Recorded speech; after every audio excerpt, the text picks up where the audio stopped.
Bonjour, bienvenue sur Superflu. On est avec Renaud chez Série B qui va nous présenter 3 livres du moment, un polar, un livre de SF et un livre fantasy.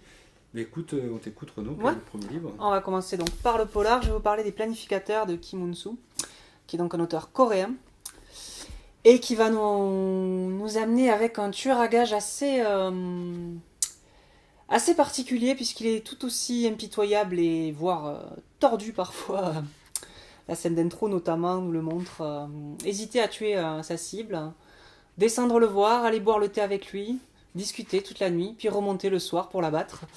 Et c'est assez représentatif de ce qu'il est. C'est un type qui se pose beaucoup de questions sur son métier, sur sa vie, et qui en même temps par contre n'a aucun remords à l'effectuer. C'est un tueur en fait qui a été recueilli tout petit par une sorte de... Son histoire c'est un peu Oliver Twist, mais qui tournerait très mal, parce qu'au lieu de le former à voler dans les rues, on le recueille orphelin tout petit pour le former à assassiner. Dans un endroit qui s'appelle la bibliothèque des chiens, puisque c'est une très grande bibliothèque mais qui est abandonnée, où c'est centré justement en une sorte de syndicat du crime, mais où personne ne lit les livres, sauf cet enfant justement, qui a passé sa jeunesse à lire en cachette.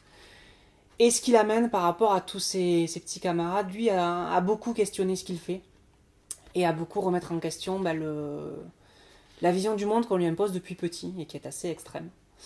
Donc c'est assez intéressant pour le personnage principal, voilà, qu'on va suivre avec ses doutes, avec ses zones d'ombre aussi. Pour les néophytes que nous sommes, en tout cas que je suis dans les polars, est-ce que tu pourrais faire un petit parallèle avec le cinéma? Est-ce qu'il y a une œuvre, un film, ou des films qui ressemblent un peu pour le coup, même si c'est coréen, ça fait beaucoup penser à tout ce qui est un film de Yakuza, typiquement. Okay. Typiquement, il fait penser un peu à Crying Freeman, voilà, le tueur qui après pleure sur ses victimes. Il y a ce côté un peu ambivalent aussi.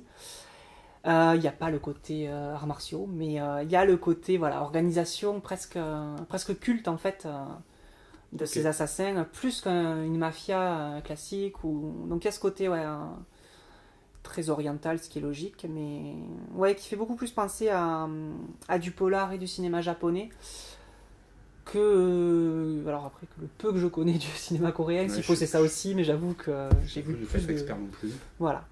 Mais en tout cas, ça parlera sans problème à tous les fans de ce style. Et aux autres aussi. Et aux fans de polar tout court. Et parce que la littérature coréenne, il y a beaucoup de choses, c'est quelque chose qui est... Alors, il y a beaucoup de choses, par contre, il y a peu de choses pour l'instant qui arrivent jusqu'à nous. Ok. Voilà, on en traduit petit à petit, mais c'est encore au coup par coup. Voilà, celui-là avait eu beaucoup de prix en Corée, avait eu un très gros succès, ce qui explique qu'il a pu arriver jusqu'en France. C'est quelque chose qui se vend, qui se lit, qui est un bon accueil critique, qui est pas... qui n'est pas le best-seller de l'année. Que les gens vont se jeter dessus, mais qui marche plutôt pas mal. C'est de toute façon un peu l'angle des éditions de l'Aube, qui fait pas mal d'auteurs français aussi, mais qui édite des auteurs russes, des auteurs égyptiens, enfin qui essaye justement un peu d'aller voir ailleurs ce qui se passe en polar. Super. Alors ensuite, je te prends ça si tu veux. Ensuite, on va passer à la SF, même si vous allez vite le comprendre, c'est pas de la pure science-fiction. Avec Le Monde du Fleuve de Philippe Joseph Farmer, qui est pas du tout une œuvre récente par contre. D'accord. Mais qui vient d'être réédité en intégrale pour la première fois en France par les éditions de Nemos, qui ont intégré ça en fait, c'est les 20 ans des éditions de Nemos cette année. Et donc ils ont fait beaucoup d'intégrales, et notamment celle-là. Et Le Monde du Fleuve, alors, comme je vous le disais, c'est pas de la pure SF, un peu comme tout ce que fait Philippe Joseph Farmer, qui est un auteur assez atypique, assez difficile à classer. Mais quand même catégorisé en SF. J'ai catégorisé SF parce que c'est pas trop le mettre ailleurs. Ouais, et que certains de ses premiers travaux, notamment, étaient vraiment de la science-fiction pure et dure. Mais il a évolué après vers d'autres d'autres secteurs, on va dire. Et Farmer, notamment, est fasciné par les personnages, notamment littéraires, il a beaucoup écrit sur ça, et aussi les personnages historiques. Et le monde du fleuve, en fait, rejoint cette obsession-là. C'est-à-dire que le monde du fleuve commence sur une autre planète, au bord d'un fleuve immense, qui lui donne son nom. Et toute l'humanité, depuis vraiment les premières tribus préhistoriques jusqu'aux années 2000 et la fin de cette humanité, puisque dans ce monde-là, l'humanité a été exterminée aux alentours des années 2020, donc c'est bientôt. Et toute cette humanité se réveille au bord de ce fleuve. Tous ont retrouvé le corps de leurs 25 ans. Et ils sont tous éparpillés complètement aléatoirement, sans tenir compte des époques, des lieux d'où ils viennent. Ils parlent tous une langue qu'ils arrivent à comprendre, mais sans savoir non plus pourquoi. Et tous se souviennent de leur vie antérieure. De leur vie antérieure, exactement, jusqu'à leur mort. Et là, on va suivre plusieurs personnages. Alors, on va suivre notamment Richard Burton, qui était un explorateur anglais, mais qui va vite rencontrer pas mal d'autres personnages. Il va rencontrer Mark Twain, il va rencontrer Alice Liddell aussi, qui est la petite fille qui avait inspiré Lewis Carroll pour Alice au Pays des Merveilles, qui était une jeune fille assez intéressante aussi. On va retrouver alors plein de personnes plus obscures, mais qui aiment bien Farmer. Il y a Tom Mix, par exemple, qui est un acteur de western très célèbre dans les films muets. On va rencontrer comme ça, voilà, toute une galerie de personnages, des plus anciens. On va rencontrer Caligula, on va rencontrer... Mais c'est vrai que quand tu en parles comme ça, on a l'impression qu'il y a un côté humoristique, parce que les situations ont l'air un peu cocasses. Alors, au final, oui et non, parce que il y a des passages un petit peu... il y a un petit peu d'humour, mais Farmer est quelqu'un qui met toujours un petit peu d'humour dans ce qu'il fait. Par contre, même si logiquement ils ont tous à manger gratuitement, il n'y a pas de métal sur ce monde, donc il n'y a normalement pas d'armes, donc tout serait là pour que l'humanité tout aille bien et qu'on fasse enfin la paix, sauf que très vite ça va pas du tout se passer comme ça. Oui, et ça va être beaucoup moins drôle assez vite. Okay. Et nous on va visiter un petit peu ce monde et cette humanité en reconstruction, par le biais justement de Burton et des compagnons qui va se faire petit à petit, puisque lui ce qu'il veut c'est remonter à la source du fleuve pour essayer de comprendre comment ils en sont arrivés là, et surtout pourquoi. Ok, mais c'est vrai que, bon déjà c'est un gros pavé. Oui, parce que du coup c'était 5 tomes et quelques nouvelles, parce que c'est un monde assez riche, donc il y a variant les personnages, variant les endroits du fleuve où on peut raconter énormément de choses sur l'univers. Mais on n'a pas l'impression quand on parle du pitch comme ça que c'est vraiment un bouquin de SF, même pas du tout. Alors après ça tu nous as dit sans spoiler qu'il y aurait ça se passe sur notre planète de toute façon, donc on peut... Oui, mais on a vraiment l'impression d'avoir un roman d'aventure. Hein. Dans les faits, le feeling et le type de narration, c'est de l'aventure, c'est de l'exploration, c'est de la découverte.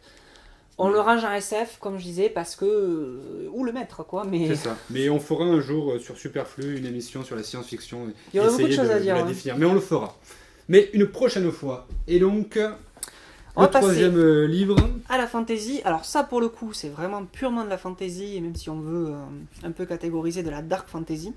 Alors il va falloir que tu nous éclaires un petit peu, parce que qu'est-ce que c'est que la fantasy, la dark fantasy, c'est pas forcément très clair. Pour faire très simple, on va se baser là encore une fois sur des choses adaptées au cinéma, si ça peut aider. La fantasy, l'heroic fantasy aussi, comme on peut l'appeler, serait typiquement le Seigneur des Anneaux. Ouais.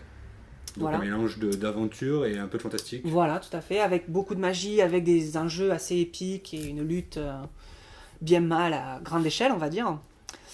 Et la dark fantasy, on pourrait la rapprocher de ce que fait Game of Thrones, par exemple. D'accord. Avec, même si c'est pas toujours le cas, mais c'est souvent le cas, et ça allait chez Abercrombie, moins d'éléments de fantasy, moins de magie, moins de créatures, et des enjeux aussi plus personnels et plus humains, soit. Et pas forcément de gentils et de méchants très identifiés. D'accord, ouais. Abercrombie, lui, c'est un auteur anglais.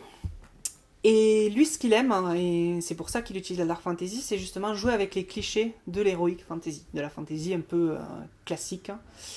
Que ce soit par les clichés de narration qu'on peut y trouver, justement le côté manichéen, mais aussi surtout les archétypes de personnages qu'il aime bien retourner.